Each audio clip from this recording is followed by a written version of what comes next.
In today's video, I'm going to teach you how to find Shopify settings. By the end, you'll know exactly where the settings area lives in your dashboard, what you can manage there, and a few tips to make changes confidently. Start by logging into your Shopify admin, use your store's admin credentials, and if prompted, complete two-step verification. Once you're in, you'll land on the admin dashboard, where the main navigation runs down the left side. Now look to the very bottom left corner of that sidebar. You'll see a small gear icon labeled Settings. If your window is narrow, some labels may collapse, but the gear icon is always there. This is the entry point to every store-wide configuration, from payments to shipping. Click Settings to open the settings home. You'll see a page divided into sections. This is where you can explore what's available. Store details hold your store name, contact information, time zone, and other basics.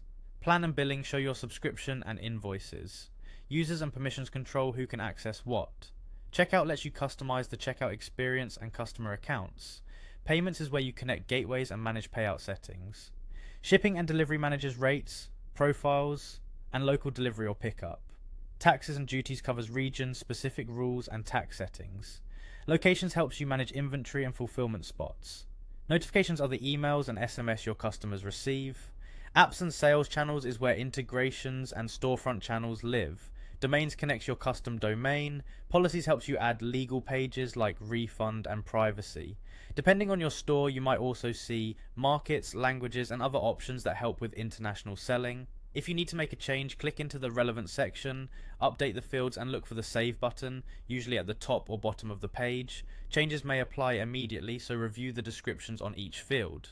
For anything that impacts customers like shipping rates or checkout settings, consider testing in a draft order or previewing your storefront. If you don't see a section or can't edit it, your account might not have permission. An owner or someone with higher access can adjust that in users and permissions.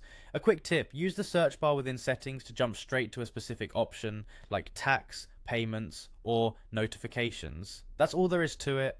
Log in, head to the bottom left gear icon, click settings, explore the sections, and save your changes carefully. Pause this video and follow along in your own admin if you'd like. Thanks for watching and happy selling.